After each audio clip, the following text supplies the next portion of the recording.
Have you ever been treated like you were worthless, even after achieving the impossible? Imagine being at the peak of your career, only to hear someone powerful say, "You're only good for making headlines." What would you do if, in front of everyone, you were humiliated by someone who believed they were better than you?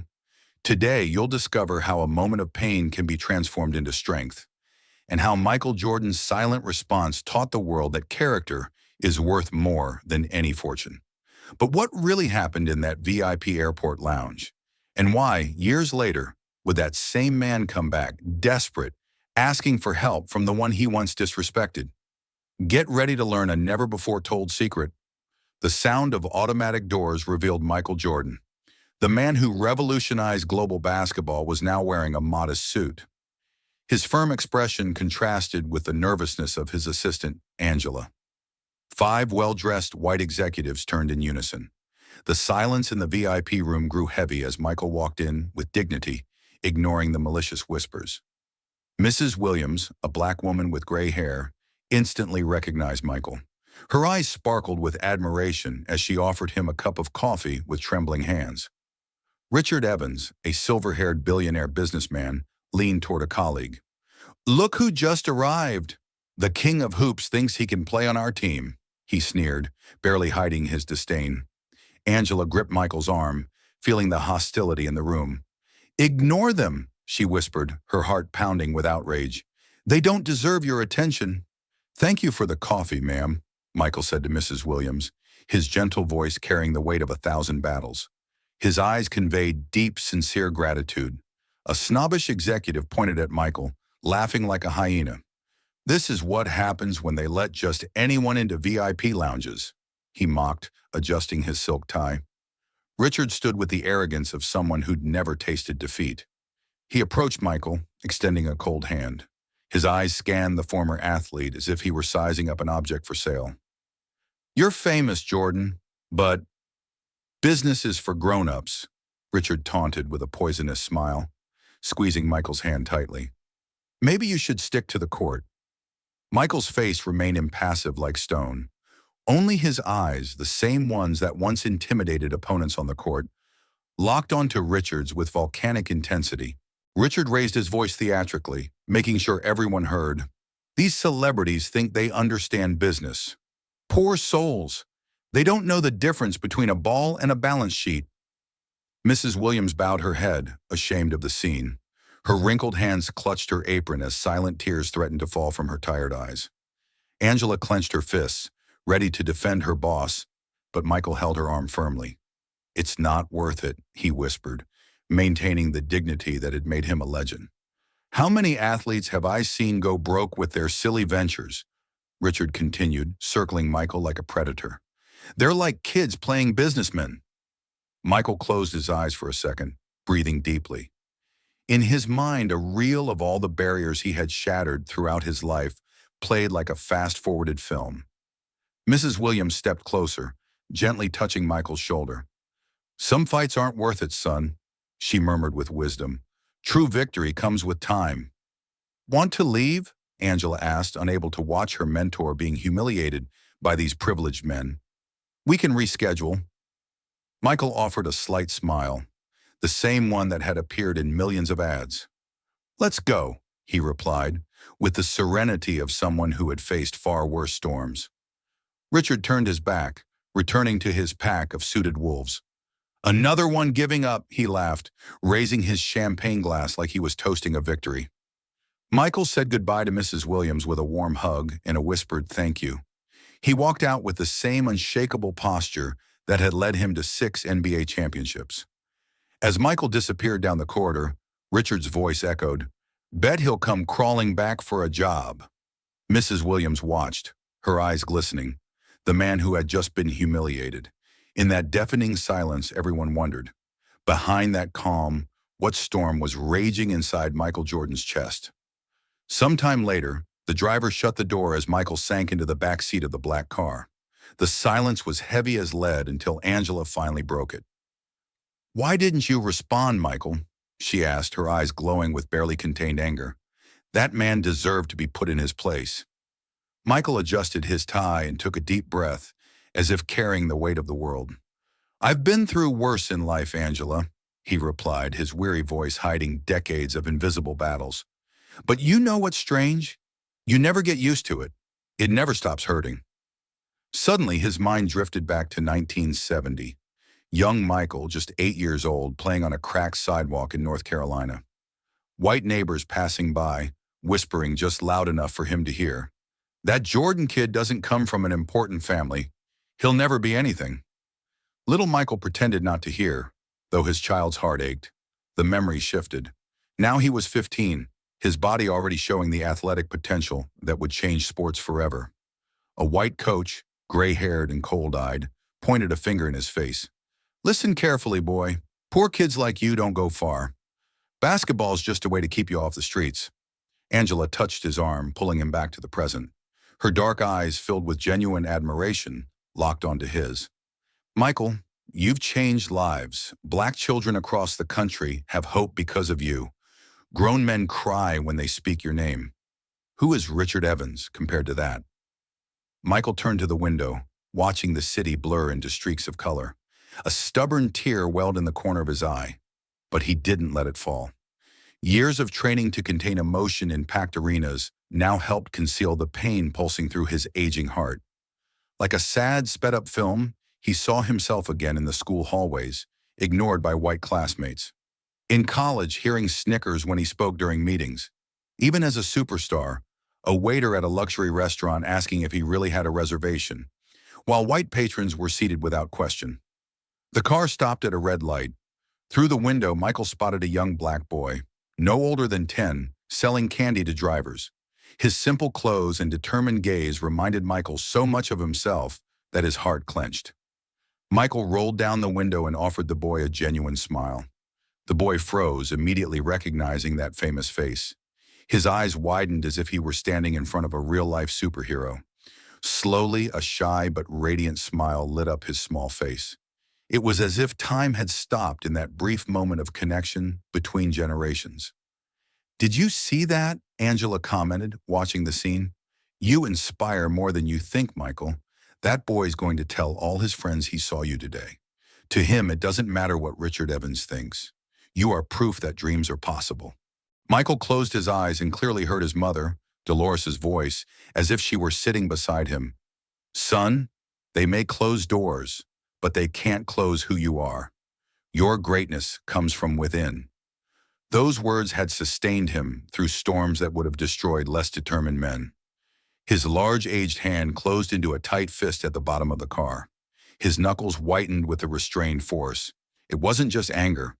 It was a fierce determination built from every defeat, every insult, every door slammed in his face over 6 decades of life. Angela noticed the change in his posture, the tension in the broad shoulders that had carried the weight of a whole nation's expectations. "You're going to leave it like that, Michael?" she asked, leaning forward. A cryptic smile appeared on Michael's lips as he looked out the window. "Silent responses speak louder, Angela," he said in a low voice, so quiet that she had to lean in to hear him. "I learned that from playing. Sometimes the best counterattack is waiting for the right moment." The car radio announced news of a scandal involving financial market executives accused of corruption. Michael and Angela exchanged a meaningful glance, as if the universe was sending a message about the true character of those who considered themselves superior. "Power isn't about shouting, it's about action," Michael said, straightening in his seat with the same posture he had before crucial games. "Richard Evans may have his money, but I have something he'll never have. True respect, and I'm going to show him the difference." Angela smiled, recognizing that expression. It was the same look Michael had before making an impossible play, before jumping higher than anyone thought possible. "The world is going to see who you really are," she said with absolute conviction, "and Richard's going to swallow every word." With precise movements, Michael took his phone out of his inner jacket pocket. His aging fingers, still nimble, began typing a message to someone. The face, once marked by the pain of humiliation, now showed the intense concentration of a strategist. On the phone's bright screen, Angela caught a glimpse of a detailed financial spreadsheet. Numbers, graphs, projections. This wasn't just any project. It was something big, ambitious, revolutionary. something only someone with Michael's vision and courage could conceive. Michael turned off the phone and calmly put it away. His eyes stared at the horizon through the car window with that same determination that had made crowds rise from their seats and shout his name. The serene expression hid a storm of ideas and plans that were beginning to take shape in his brilliant mind. Angela observed in silence, respecting the moment. What had seemed like a humiliating defeat was now turning into fuel for something bigger. What plan was Michael crafting at that very moment?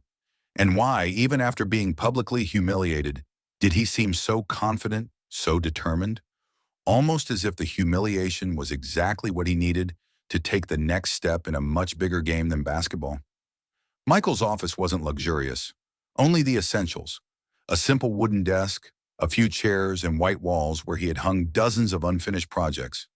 His steps echoed on the ceramic floor as he walked slowly, observing each paper, each dream still unrealized. His fingers gently touched the sketches, as if he could feel the energy of each idea. The fluorescent lights flickered slightly, illuminating his face, marked by time, not just by the years but by the struggles. Employees hurried past in the narrow hallways, carrying papers, making calls. It was a simple place but busy, a place where new stories could be born. Michael stopped in front of the biggest wall, covered with drawings and notes. His tearful eyes reflected the light. So many dreams, so many possibilities, so many rejections. The door opened with a soft creak. Angela walked in, holding a thick red folder filled with papers. Her face revealed the weight of what she carried. It wasn't just a folder. It was dreams rejected, one after another. "I brought the answers from the banks and investors," she said in a low voice, as if each word could hurt. Michael didn't need to say anything. His eyes already knew what he'd find. He extended his hand, took the folder, and placed it on the desk. The sound of the impact echoed through the small room. Angela stayed still, her fingers nervously playing with the pen she always carried when she was anxious. The air grew dense, as if the oxygen had been sucked from the room. "Everyone?" he asked finally. "Everyone," she replied, swallowing hard. "They didn't even consider it." Page after page, Michael read each rejection. His eyes scanned the cold, impersonal words that carried between the lines the same prejudice as always. Each letter was a silent stab. "Thank you for your interest, but we cannot proceed at this time. Unfortunately, your profile does not match what we are looking for in an investment. Despite your sports reputation, we do not see viability in your business project." Angela watched his expression change subtly. His jaw tightened, his brows slightly furrowed, a muscle that pulsed discreetly in his temple. It was like watching a storm contained. Michael didn't yell, didn't curse, didn't punch walls. His pain was silent, deep like a river flowing under ice. But it was there, evident to those who knew how to look. Each rejection brought back old memories. Each no echoed others from the past. The phone rang, interrupting the heavy silence. Michael answered, putting it on speakerphone. On the other end, the metallic voice of an investor spoke with the coldness of someone who didn't feel the weight of his own words. "Mr. Jordan, we've reviewed your proposal carefully, but I need to be direct." The man paused, calculating. "Sorry, but we don't invest in athletes. Our experience shows that sports people rarely understand the business world." Angela clenched her fists in indignation. Michael remained still, just listening. "Maybe you should stick to what you do best. Be a spokesperson. Leave the business to those who understand it," the man added, not realizing the cruelty of his words. Michael looked at Angela, who was signaling for him to respond in kind, but he simply thanked the investor for his time and hung up. The silence returned, heavier than before. Angela pulled out a chair and sat in front of Michael, her eyes searching his. "You're not thinking of quitting, are you?" she asked softly. "After all this, all these doors closed, no one would blame you." The faint light of the afternoon filtered through the window, casting shadows on Michael's tired face. He didn't answer immediately. His fingers gently tapped on the desk, the only sound in the room besides their breathing. Years of struggles, of barriers, of people telling him he wouldn't make it. When he was young, he was told he wouldn't be good enough for the team. Then, that he wouldn't win titles. Now that he wouldn't be a businessman. Michael slowly raised his face. His lips curled into a tired but determined smile. There was no defeat in that smile, only the calm of someone who had faced worse storms. Michael stood slowly from the chair and walked to the window. Down below, on the cracked sidewalk of the simple neighborhood where he had decided to open his first office, a group of young black men chatted animatedly. Some were holding basketballs, others simply watched their friends. Dreams in the eyes of each of them, dreams the world kept insisting were impossible. A gentle breeze entered through the partially open window, bringing the sounds of the street. Laughter, conversations, life. Michael watched one of the boys try a move, fall, get up, and try again, encouraged by his friends.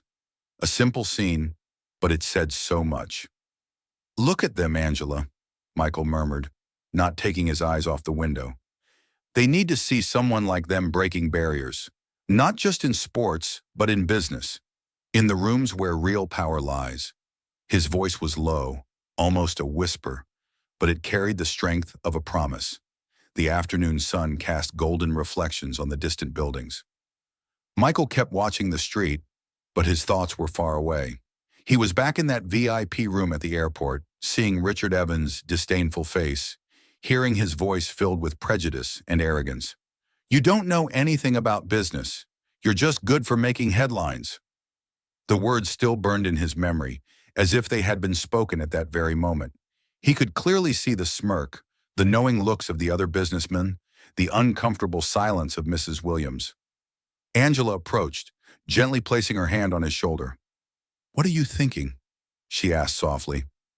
Michael took a deep breath before replying, "I'm thinking about how words can mark a person, but also about how they can give us strength when we decide to prove they're wrong." The sun was beginning to set when Michael returned to his desk. He opened the drawer and took out a blue folder, different from all the others. On it, written by hand, Plan B. Angela approached, curious. "What's this?" she asked. Michael opened the folder, revealing financial spreadsheets, market studies, and a detailed business plan. "It's time to invest my own money," he said, his voice firm. "If no one believes in me, I'll believe in myself." Angela's eyes widened. "Michael, this is your savings. You've worked your whole life for this, and if—" He interrupted her with a gentle gesture. "Everyone thinks athletes don't understand money, that we're naive, easily fooled." He gave a restrained smile. "But I've saved every penny for this moment. I know exactly what I'm doing." Angela sat beside Michael, examining the documents. The plan was bold but well-structured. She recognized that determined expression, the same one he had in those decisive moments on the court. "You're really going to do this?" It wasn't a question, but an admiring statement. Michael nodded without hesitation. Angela smiled, remembering all the stories she had heard about him. The kid who was cut from the high school team. The player they said would never be a champion. "You know what's most amazing about all this?" she said finally. "Nobody believed in you in basketball. Nobody thought you'd become who you are. So why would this be any different?" She paused, her eyes locked on his. "You've always proven them wrong. Always." Michael held her hand for a moment in a rare gesture of vulnerability. "Thank you for believing in me, Angela." 3 months later, in a small commercial space downtown, Michael's first store opened its doors. There was nothing grand about it, just a clean, well-organized space with carefully selected products. On the door, a simple sign with the new logo he had created himself. Years passed. The beginning was slow, almost silent, with days when only 2 or 3 people crossed the store's threshold. Michael faced each of those moments with the same patience he had always shown on the court. While the windows were changed and the seasons shifted outside, inside the store, and within him, something was maturing. Over time, the business grew little by little. The store gained new employees. Customers started arriving from distant neighborhoods, and Michael Jordan's name went from being just a sports memory to a symbol of perseverance and respect in the business world. It was years of tireless work, learning from every obstacle, until finally success began to attract the attention of the whole city. Michael observed every detail, adjusting a product here, checking a display there. His hands, The same ones that had held countless basketballs in decisive moments now arranged t-shirts on the shelves with the same care. The first customers began to arrive, curious. Some entered without knowing whose store it was. Others came attracted by the news that Michael Jordan was investing in a new business. There were few, but every person who crossed that door represented a small victory. Angela watched it all from the corner, emotional. It was just the beginning, but there was so much pride in that moment. The silent pride of someone taking the first step against all expectations. In the first weeks, Michael was everywhere in the store. People were surprised to see him personally serving customers, explaining each product with patience and knowledge.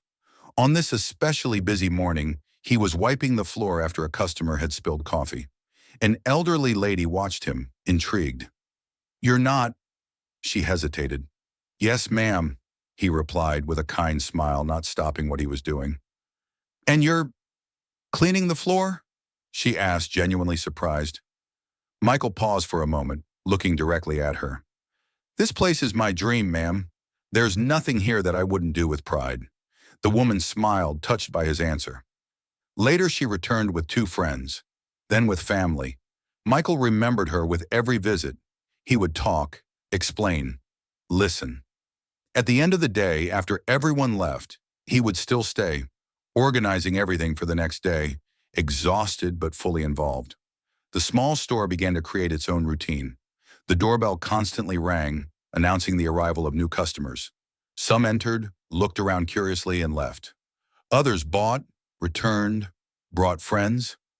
Michael was serving a young man when a man in a suit entered, observing everything with a critical look. His eyes widened when he recognized the owner of the establishment. "Michael Jordan? What are you doing here?" he asked, approaching. "Working," Michael replied simply, while wrapping a gift for the customer. The man laughed, incredulous.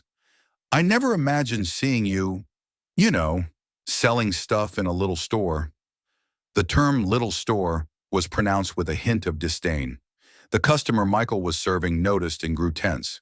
Michael, however, just smiled and finished wrapping the gift with the same care as before. "I hope you like it," he said to the young customer, completely ignoring the demeaning comment. The news about the store spread, and with it came the comments. Some positive, others not so much. One afternoon, a group of businessmen entered, clearly not to buy, but to see the show, the big basketball star trying to be a businessman. "How long until they go bankrupt?" one of them commented, loud enough to be heard. "These guys always think they can do anything because they throw a ball." Michael was at the register, listening to everything. Angela stepped forward, ready to defend the boss, but he stopped her with a look. Calmly, he approached the group. "Can I help you with something, gentlemen?" he asked with genuine politeness. The men exchanged looks, embarrassed by being confronted with so much class. "We're just looking," one of them replied awkwardly. "Feel free, and if you need anything, I'm here to serve," said Michael with a serene smile that completely disarmed the group. The doorbell rang at the end of a particularly quiet Wednesday afternoon. Michael was organizing the stock when Angela called. "Michael, there's someone here to see you." He left the back room and stopped, surprised. Mrs. Williams, with her perfectly arranged gray hair and kind eyes, was there, smiling at him. "Mrs. Williams," he exclaimed, approaching quickly. The lady opened her arms and hugged him with the strength her fragile body allowed. Her eyes shone with pride. "I needed to see with my own eyes," she said, looking around amazed. "My boy building his path." Michael led her through the small space, showing every detail with the enthusiasm of a child. When they reached the office at the back, Mrs. Williams held his hands between hers. "You inspire more than you know, son," she said, her voice choking. "More than you'll ever know." The days turned into weeks, the weeks into months. Michael kept a calendar on the wall where he marked every small achievement, every goal reached.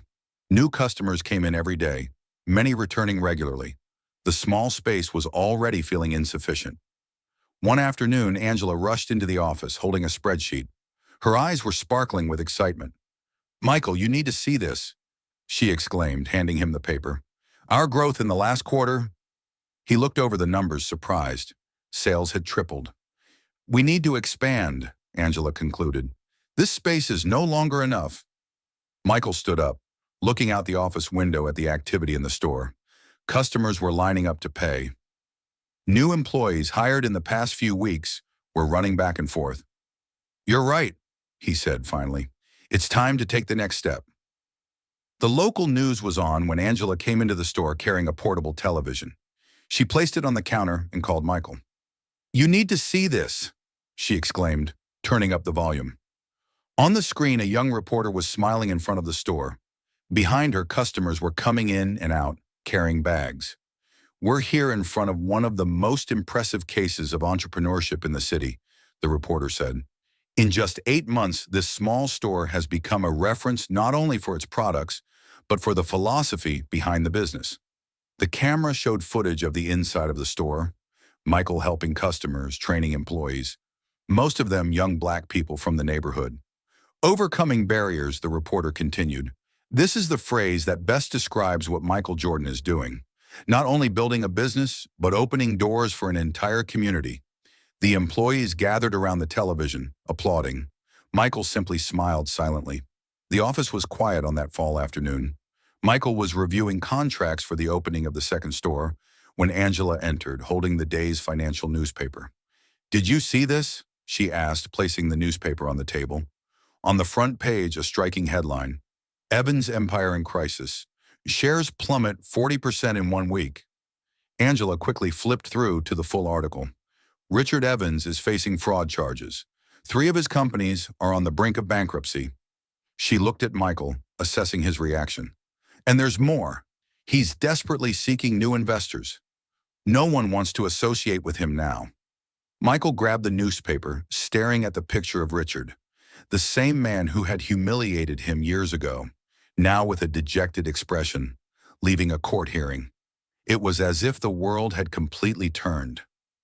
"Looks like time puts everyone in their place," Angela commented, with a hint of satisfaction in her voice. Michael remained silent, rereading the article about Richard Evans. There was no trace of joy on his face, only a contemplative expression, almost compassionate. Angela watched him, trying to decipher his thoughts. "Aren't you the least bit satisfied?" she asked finally. "After what he did to you in that VIP room?" Michael carefully folded the newspaper and handed it back to her. "I don't celebrate anyone's downfall, Angela," he replied calmly. "Not even those who hurt me." He stood up, walking to the window. Outside, his team was working on the preparations for the new store. Young people he had hired, trained, and believed in when no one else did. "But I admit I feel something," he said after a pause. "I feel like one story is ending, and another is just beginning." Deep down, he knew that his and Richard's paths would cross again. The email came at the end of the day, just as Michael was about to leave the office. The notification sound made him return to the desk and check the computer screen. When he saw the sender, he froze for a moment. Richard Evans. Subject: meeting request. Urgent and confidential. With his heart racing, Michael opened the message. Richard's words were direct, almost desperate. "Michael, I know our last meeting wasn't pleasant, and I take full responsibility for that. I'm in a difficult situation, and I need to speak with you in person. I believe we can establish a mutually beneficial partnership. Please give me 30 minutes of your time." An address and a date were proposed: the central office of Evans Enterprises, next Monday. Michael read the message 3 times, incredulous. After everything, after the public humiliation, Richard Evans was asking for his help. The phone rang, interrupting his thoughts. It was Angela. Angela entered the office minutes after the call, still out of breath. Michael showed her the email on the screen. She read silently, her expressions going from surprise to indignation, and finally to disbelief. "He has guts," she murmured, shaking her head. "After everything he said, the way he treated you, and now he wants your help?" Michael remained silent for a few moments, his fingers intertwined on the desk, his eyes fixed on a distant point. The entire journey passed before him like a movie. The humiliation at the airport, the closed doors, the sleepless nights, the fear of failure, the small store, the slow but steady growth.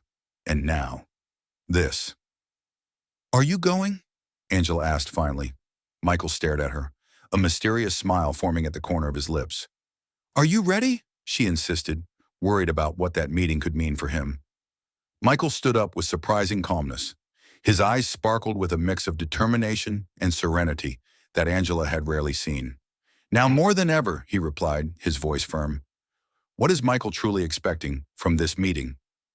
Richard Evans, the man who publicly humiliated him, is now begging for his help. But is it just financial desperation, or is there something more? As Michael prepares to face his past, old wounds begin to throb again. Will this be the moment for perfect revenge, or the opportunity to show what it truly means to have character when all the cards are in your favor? The businessman who once called him just an athlete now needs him.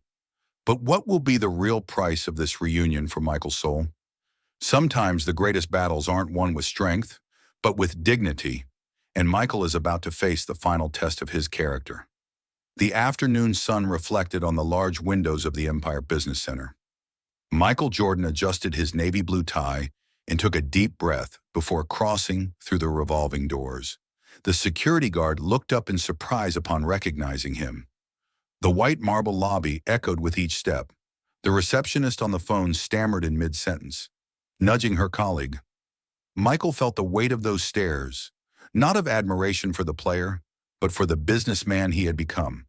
He remembered the day Richard Evans had said he would never understand business.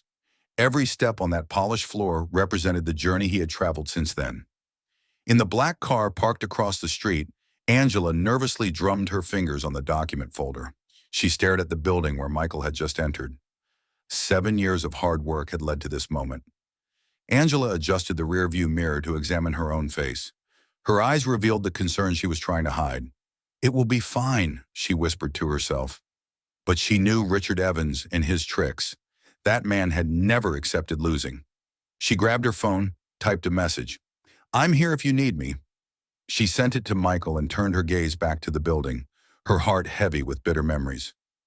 Mr. Jordan, the receptionist exclaimed, standing up with wide eyes. Her name tag read, Susan. She extended her trembling hand and smiled, her eyes shining with admiration.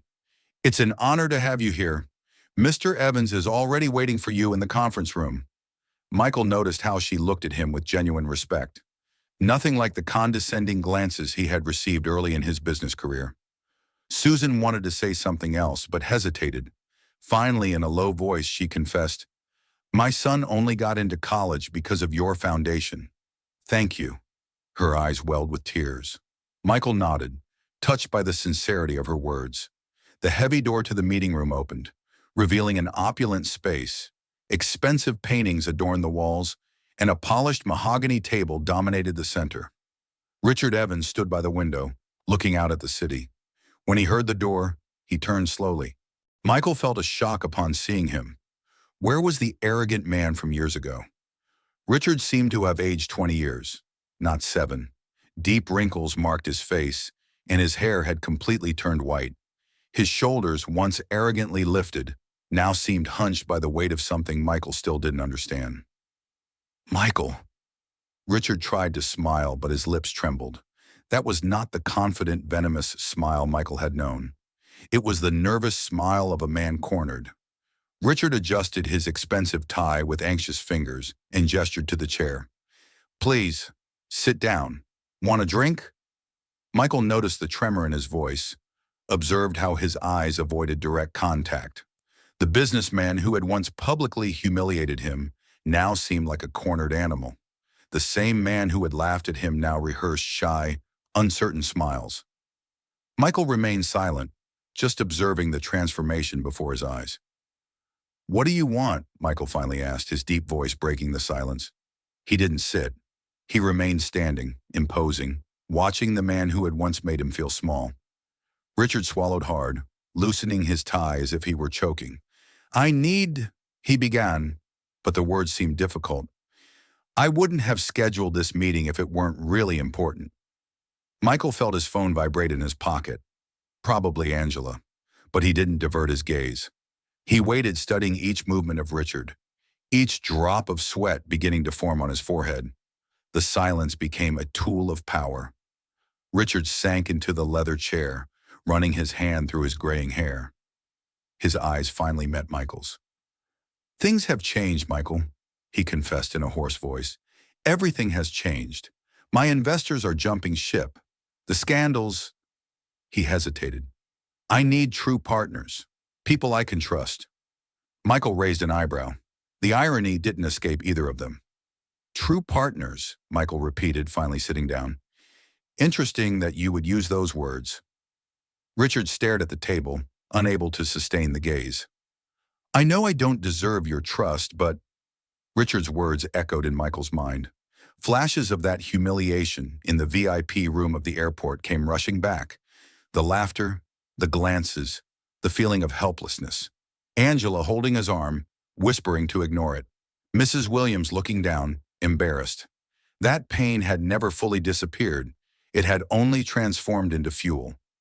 Richard kept talking, justifying himself, but Michael listened in silence. He watched how each word came from the man who had once treated him like nothing. He studied his expressions, his nervous gestures.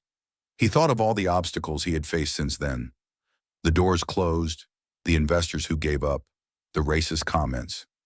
"You built something I never could," Richard admitted, breaking the flow of Michael's memories. Richard stood up, walking to the panoramic window. Below, the city pulsed. "I have money, Michael. I have influence. But what you built," he turned, his eyes misty, "is different. People trust you, respect you, not just for what you did on the courts, but for what you've built afterward." Michael felt something strange in his chest. It wasn't satisfaction with the confession of the man who had humiliated him. It was the realization that his quiet journey had been more powerful than any revenge. "Respect isn't bought, it's built," Michael replied, his calm voice contrasting with Richard's agitation. Their eyes met, and for a moment Richard seemed to truly understand. He lowered his gaze to his own hands, as if seeing for the first time the emptiness he carried. "It took me a lifetime to realize that," Richard murmured. Michael thought of all the children his foundation had helped, of the young black entrepreneurs he mentored, of the community that grew around him, built not on fear or intimidation, but on real value. "You were right about one thing," Michael said. "Business is for big people, but greatness is not what you thought it was." Richard sank back into the chair and started speaking quickly, as if he needed to expel the words. "I was an idiot, Michael, arrogant. I thought I knew everything. I thought I could judge you by what I saw on the surface." Michael remained impassive while Richard tried to justify the humiliations of the past. "It was another time, another mentality. I didn't see what you really were, what you could become." Michael watched the anguish on the man's face, noticing how he desperately searched for some sign of forgiveness.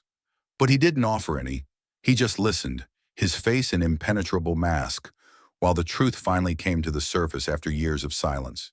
The sun was beginning to set, casting golden shadows across the room. Richard continued his monologue of regret. Michael didn't interrupt him. He watched every movement, every change in expression. He noticed how Richard occasionally looked at the door, as if waiting for someone to enter. He saw the papers spread out on the table, papers that seemed too important to be left in plain view. Michael recognized the signs. The man wasn't just sorry, he was desperate. There was something more there, something Richard hadn't fully revealed yet. So he continued in silence, letting the other man expose himself more with each word. "I'm here to ask for your help." Richard finally got to the point, his voice choked. "I need you, Michael." The silence that followed was as thick as fog. Richard opened a folder, pushed some documents toward Michael. "My company is on the brink of collapse. Bad decisions, wrong partners, a financial scandal about to break. I need someone with your credibility." Michael looked at the numbers on the papers. The situation was worse than he had imagined. Richard's company wasn't just in trouble, it was in free fall. "You're the only one who can help me save this," Richard declared, desperation dripping from every syllable. "The only one I can trust." Michael shifted his gaze from the documents to Richard's hands. They were visibly trembling as he held a glass of water. Those same hands that once gestured dismissively when speaking about him. The hands that pointed, laughed, and belittled his business dreams. "Why me?" Michael asked, his voice deliberately neutral. There are other investors, other possible partners. Richard drank the water in a nervous gulp. Everyone has abandoned me. No one believes what I say anymore. His fingers trembled so much that he could barely set the glass down on the table. I need someone with unquestionable integrity. The irony did not go unnoticed by either of them. A heavy silence took over the room. Michael could hear Richard's quickened breathing, the ticking of the clock on the wall, the distant sound of traffic below. He ran his fingers over the documents, absorbing the magnitude of the situation. Richard waited, his eyes fixed on Michael, searching for any sign of a response. The air between them felt charged with electricity. Years of untold stories, of suppressed feelings, condensed in that moment. Michael thought of Angela, waiting in the car, of Mrs. Williams, who had always believed in him, of the young people who looked up to him as an example, of the long journey he had come since that day at the airport, and now the man who had humiliated him was standing before him, asking for help. Michael closed his eyes for a moment. He saw faces, dozens of them. Young black kids who had gone through his foundations, children whose lives had been transformed by his initiatives, young entrepreneurs who followed in his footsteps. All of them looking at him now, waiting to see what he would do. Do you understand what you're asking me? Michael asked, his voice low but firm. Richard nodded slowly. I'm asking for a second chance, something I don't deserve but desperately need. Michael opened his eyes, staring intensely at Richard. It's not just about you or about me. It's about the example each of us sets, about the legacy we leave. The gentle face of Mrs. Williams appeared in Michael's memory, her soft voice echoing, "The world is small, son. What you sow, you reap. And sometimes the harvest comes when we least expect it." She was right. The circle was now closing in an unexpected way. Richard Evans, who had made him feel small and insignificant, was now there, diminished by his own choices. Mrs. Williams once told me that some battles aren't worth fighting, Michael said, more to himself than to Richard. Who? Richard asked, confused. A wise woman who witnessed our first conversation? She saw everything, and she taught me that true victory isn't about defeating someone, but about overcoming your own limits. Richard pushed a contract across the table, his hands still shaking. I'm offering you half of the company, he said, his voice almost pleading. 50%, full control over operations. Your name on the door if you want. Michael looked at the paper, mentally calculating the value. A fortune, even by his standards. Richard kept talking, desperate. We can reshape everything. Your vision, your values. I want to learn from you, Michael. Turn this company into something that makes a difference, like you did. The tone was different now. There was no trace of the arrogance from before, only the raw desperation of a man watching everything crumble. Michael took a deep breath, feeling the weight of the moment. He thought about everything he had been through, the sleepless nights planning his businesses, the doors closed because of prejudice, the doubts he had faced, the criticism he had overcome, the pain of the humiliation he had turned into fuel. He looked at the man before him, not the powerful Richard Evans, but just a scared man, cornered by his own choices. A man who now looked at him not with disdain, but with desperate hope. You know what, Michael said slowly. If I agree, nothing will be the same. I won't just be a name to save your reputation. Richard nodded quickly, almost too eager. Any condition, just tell me what you want. The sun had completely set. The room was now lit only by the city lights. Michael slowly stood up, his imposing figure casting a long shadow over the table. He extended his hand to Richard, who grabbed it anxiously, as if that gesture was his last salvation. I haven't given you my answer yet, Michael said, his voice calm and deep. Richard froze, still holding Michael's hand. His eyes desperately searched for any sign on the face of the former athlete. But, Richard stammered, will you help me? Michael didn't answer. He simply maintained a firm handshake, his eyes fixed on Richard's, as if searching for something in the depths of that now exposed soul. The silence between them seemed to carry all the weight of the history they shared. Richard's fate was literally in Michael's hands. That handshake could mean salvation or total ruin. The city lights flickered outside, silent witnesses to that moment of truth. Michael thought about the children who admired him, the young people who followed his steps, Mrs. Williams and her wise words. He thought about the boy he once was, facing prejudice, doubt, and closed doors. And now the power to open or close a door was in his hands. Was silent revenge the true taste of victory? Or was there something more powerful than making Richard taste his own poison? The decision wasn't just about business or money. It was about the man Michael had chosen to become. The silence in the boardroom seemed like a living entity, pulsing between the two men. Michael still held Richard's hand, but his eyes, those same eyes that had faced the greatest challenges on the basketball courts, now penetrated the businessman's soul. There was no anger in that gaze, just a powerful serenity that made Richard tremble inwardly. Slowly, Michael let go of the man's hand and took a step back. The city light streamed through the huge windows, creating shadows and dramatic contours on the ex-athlete's face. Richard swallowed hard, waiting. With each passing second of silence, he felt smaller, more vulnerable. Finally, Michael spoke, his deep voice filling the room like a calm but powerful river. "You know, Richard, for years I imagined this moment." Michael ran his hand over his face, his eyes fixed on some point in the past.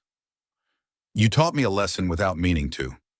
Character doesn't depend on money," he declared, a light smile on his lips. "That day at the airport, I could have reacted. I could have shouted, shown you who I was." Richard lowered his eyes, unable to maintain the gaze. "But I realized something important," Michael continued, "that my actions would define who I was, not your words." The city sparkled outside, thousands of lights as silent witnesses to that moment. Michael walked around the table, moving closer to the window. "Every door slammed in my face because of the color of my skin or because I was just a player made me who I am today. And you, without meaning to, gave me the most powerful fuel of all, underestimation." Richard kept his head bowed, the weight of shame bending his shoulders even more. His fingers trembled over the papers he had pushed toward Michael. Those papers, which moments before had meant his salvation, now seemed to accuse him. Each line, each number, telling the story of a man who had built an empire on arrogance and pride. He tried to speak, but the words died in his throat. A solitary tear fell onto the contract, staining the still fresh ink. For years, Richard Evans had been synonymous with power. Now sitting in that expensive chair, he seemed small, fragile. The irony was too painful. The man who had once humiliated him in public was now silently crying before him, broken not by revenge, but by the simple presence of the character he had tried to diminish. "I don't need your company to prove my worth," Michael said, turning to face Richard again. His voice was firm, but not cruel. "I never needed anyone's validation." The businessman lifted his weathered face, his eyes silently pleading. "But I need you, Michael. Everyone has abandoned me. You are my last hope." Michael walked slowly around the table, observing the luxurious paintings on the wall, the expensive carpet, the imported furniture. All that empire built on sand. "It's funny how life comes full circle, isn't it?" he said with a calm smile. "That just a player you despised is now the one who can save everything you've built." Richard suddenly stood up, desperation giving him one last burst of energy. "Please, Michael, I'll raise it to 60%, 70, whatever you want." Michael raised his hand and the gesture was enough to silence Richard instantly. It was the same gesture he used on the courts when he commanded his team during critical moments. A gesture of natural authority that required no shouting or threats. "It's not about percentages," Michael said, his calm voice contrasting with Richard's desperation. "It never was." Richard sank back into the chair, like a puppet whose strings had been cut. His eyes, once overflowing with arrogance, now seemed dull, defeated. "So, what do you want?" he asked, his voice barely audible. "Dignity," Michael replied, sitting on the edge of the table. "Respect, justice." His eyes scanned the room as if he could see beyond the walls. "I grew up hearing that I wasn't good enough, that boys like me wouldn't get far, that we should settle for crumbs. He stood up, walking slowly as he spoke. Even when I became one of the greatest athletes in history, they still looked at me like I didn't belong in certain places, like my place was only to entertain. Richard listened, motionless. And then, when I tried to enter the business world, it happened again. Closed doors, condescending smiles. You were just one among many, Richard, but maybe the most honest about your prejudice. The last phrase hung in the air like smoke, dense and suffocating. Richard remained silent, with no arguments. What could he say? Every word from Michael was true. Every accusation hidden between the lines of his speech was justified. Outside the window, the city lights continued to blink, indifferent to the drama unfolding in that room. Michael continued, "You know what I did after that day at the airport? I went home, looked at my mother, and promised her I'd build something that no one could diminish. Something that would change lives, that would open doors for children who, like me, were told they weren't good enough."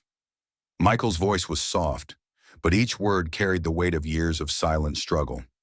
Richard listened, his eyes fixed on the floor, unable to lift his face. "And I did it, not to prove something to you, but for that woman who cleaned the floor of the VIP room and witnessed my humiliation." Michael walked around the table, picked up the contracts, and calmly flipped through them. His large, powerful hands handled the papers with surprising delicacy. "I will help your company, Richard," he finally said. The businessman's eyes widened, a glimmer of hope emerging amid the despair. "But I have conditions," Michael continued, his voice now taking on a professional tone. "Real diversity in the staff, not just to look good in photos. A mentorship program for young Black people interested in business. Genuine respect for all employees."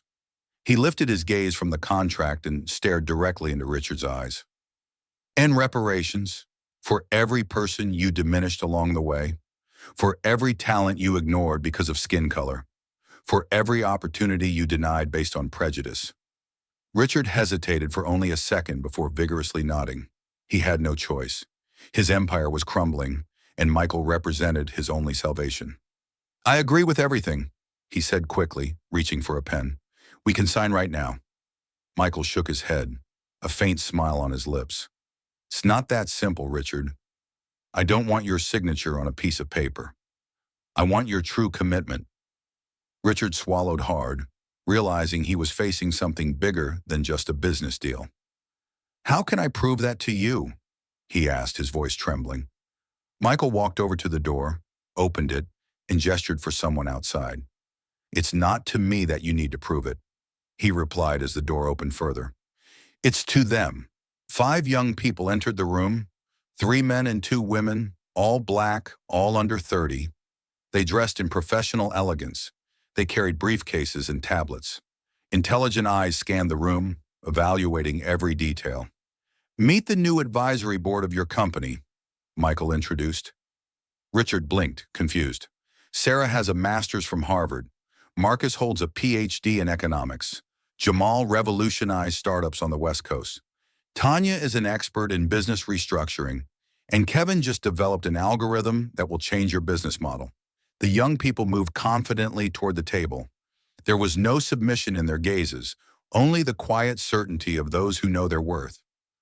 "They were waiting in the office next door," Michael explained. "They've already analyzed your financial situation and have a plan to save your company. The question is, are you ready to listen to them?" The door opened again. Angela entered, her eyes meeting Michael's immediately. There was pride in her gaze, emotion contained in her subtle smile. She carried a briefcase, which she handed to Sarah, the young executive Michael had just introduced. "The revised documents as requested," Angela said, her voice firm and professional. Michael nodded, grateful for her presence. Angela, who had been with him from the beginning, who had seen him swallow humiliation without reacting, who had witnessed his silent rise built stone by stone. Tears sparkled in her eyes, but they did not fall. They were tears of victory, not sadness, of cycles closing, of justice finally arriving, not as revenge, but as transformation. "I believe we can start," she said, addressing everyone in the room, but especially looking at Richard, with a mix of firmness and compassion. In the small living room of a modest apartment in the Bronx, Mrs. Williams was watching the evening news. Her hair, now completely white, framed a face marked by time, but still radiant with wisdom. The presenter spoke excitedly. One of the biggest business deals of the year was closed today. Evans Corporation, in crisis after financial scandals, announced a complete restructuring, with Michael Jordan taking partial control. Mrs. Williams brought her hands to her face, emotional. The most surprising thing, the reporter continued, is the company's new inclusion policy, considered revolutionary in the industry. The camera showed Michael standing next to Richard, announcing the changes. Mrs. Williams smiled, tears streaming down her cheeks. She remembered that day years ago when she had seen Michael's silent dignity in the face of humiliation. "I knew it, son," she whispered to the television. "I always knew." 3 months later, the auditorium of Evans Corporation, now renamed Jordan Evans Enterprises, was packed. Former and new employees, investors, the press. Michael walked onto the stage, his presence naturally dominating the room. Richard was seated in the front row, smaller than he had seemed months ago, but with a different gleam in his eyes. "When I first walked into this building," Michael began, "I didn't come seeking revenge. I came because I believe transformation is possible." His voice resonated through the microphone, but it seemed to speak individually to each person in the room. "No one defines your worth, only you do," he declared, his words falling like seeds on fertile ground. "It doesn't matter how many times they tell you that you don't belong. It doesn't matter how many doors close. Your worth is not defined by others, but by who you choose to be every day." A respectful silence filled the hall. Many eyes misted with tears. Richard watched from the corner of the stage, transformed. Not just his appearance, thinner, his hair completely gray, but something deeper had changed. His eyes, once arrogant, now carried genuine humility. He watched Michael's speech with attentive reverence. Beside him, Sarah, the young black executive who now held the position of COO, was taking notes. Richard occasionally leaned over to listen to her comments, nodding with respect. In the past few months, he had relearned everything: how to listen, how to value different perspectives, how to recognize the privilege he had never admitted to having. The lesson had cost him his pride, his arrogance, his illusion of superiority. But as he watched Michael inspiring hundreds of people, he understood that that loss had, in fact, been his greatest gain. "This is how you build a legacy," he whispered to himself. In the next 2 years, Jordan Evans Enterprises underwent a complete transformation. The hallways, once predominantly occupied by white executives, now reflected the country's diversity. The mentorship program for young people from underprivileged communities formed new generations of talent. The company had created an investment fund specifically for Black and Latino entrepreneurs. Michael walked through the floors, greeting employees by name. He knew their stories, their families. The company was not just a business, it was a community. In the main conference room, a framed photo showed the old and the new. Richard and Michael shaking hands, symbolizing not only a business partnership, but a bridge between worlds that had long remained apart. Below the photo, a golden plaque with the words, "True success is not measured by what we achieve, but by what we transform along the way." The international airport was crowded that Sunday afternoon. Michael, now with a few gray strands at his temples, walked calmly toward the VIP lounge, the same place where, years before, he had endured that humiliation. He opened the door and his eyes scanned the elegant space, looking for a familiar face. And there she was, Mrs. Williams, sitting on a sofa by the window. She no longer wore the employee uniform. She was dressed in an elegant blue suit with a gold brooch on the lapel. Michael's heart tightened with emotion. He approached quietly. She looked up from the book she was reading, and upon recognizing him, her face lit up with a radiant smile. "Michael!" she exclaimed, rising with some difficulty. "Mrs. Williams," he replied, his voice thick with emotion. "I finally found you." They embraced long and warmly, like old friends, like family reunited after a long separation. Mrs. Williams had tears in her eyes when she finally pulled back to look at him. "Look at you," she said, holding Michael's large hands between her own, small and wrinkled. What a man you've become. Michael smiled, emotional. All thanks to your words that day. Some battles aren't worth it, son. I've carried that with me ever since.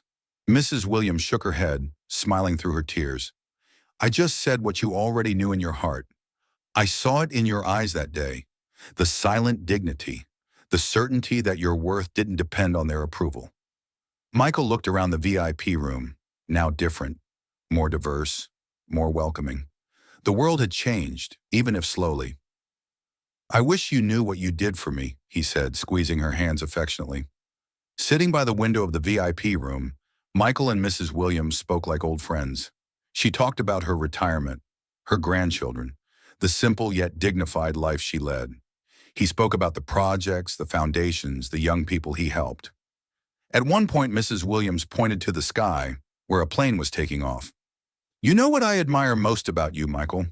It's not the championships. It's not the billions. It's the fact that you never forgot to look up. Michael followed her gaze, watching the plane shrink until it became a dot on the blue horizon.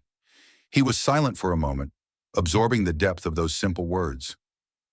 When we look up, she continued, her voice soft, we remember that we are part of something greater, that our struggles, our pains, our triumphs, all connect to something beyond us. Michael nodded, feeling a deep peace. Mission accomplished. On the way home, Michael watched the city through the car window. Angela, beside him, was reviewing some documents. The silence was comfortable between them, like old warriors who had fought side by side. You know what I've learned in all these years, Angela? Michael said finally, his voice deep and calm. She looked up from the papers, attentive. The humiliations of the present don't define your future, he continued. They are just chapters in a larger story, a story you write yourself, page by page, choice by choice. Angela nodded, her eyes shining with understanding. When Richard humiliated me in that room, he thought he was writing my story, but he was just handing me the pen so I could write my own. The car stopped at the traffic light. Outside, the city pulsed, full of untold stories, people fighting to write their own destinies. In the same VIP room where it all started years later, a young black man in a perfectly tailored suit entered carrying a briefcase. He had a determined look, the confident posture of someone who knows their worth. It was Marcus, one of the young people Michael had introduced to the company's board. The receptionist greeted him with a genuine smile. Good morning, Mr. Johnson. Your table is ready. Marcus thanked her with a nod and walked to the reserved table. An older executive was already waiting for him for a meeting. He stood up when he saw him, extending his hand with respect. It's an honor to finally meet you, Mr. Johnson. Your reputation precedes you. As they sat down to discuss business, on the wall of the VIP room, a discreet photo showed Michael Jordan next to Mrs. Williams during the inauguration of the New Leaders Program, which had transformed the lives of young people like Marcus.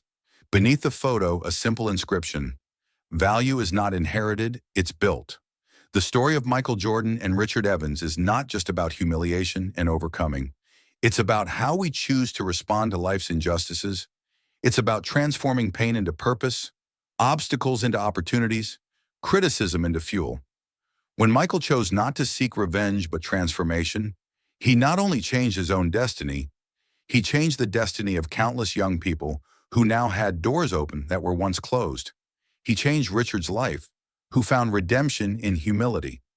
He changed entire companies who now understood that diversity wasn't just a nice word, but a powerful force.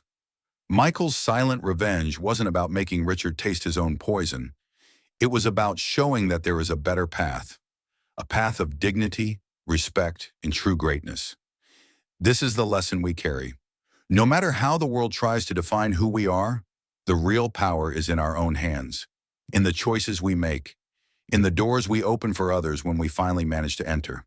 Always remember, the humiliations of the present don't define your future. You do.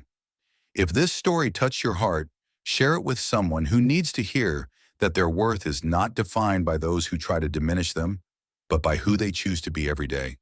Subscribe to our channel for more inspiring stories like this, and don't forget to like this video.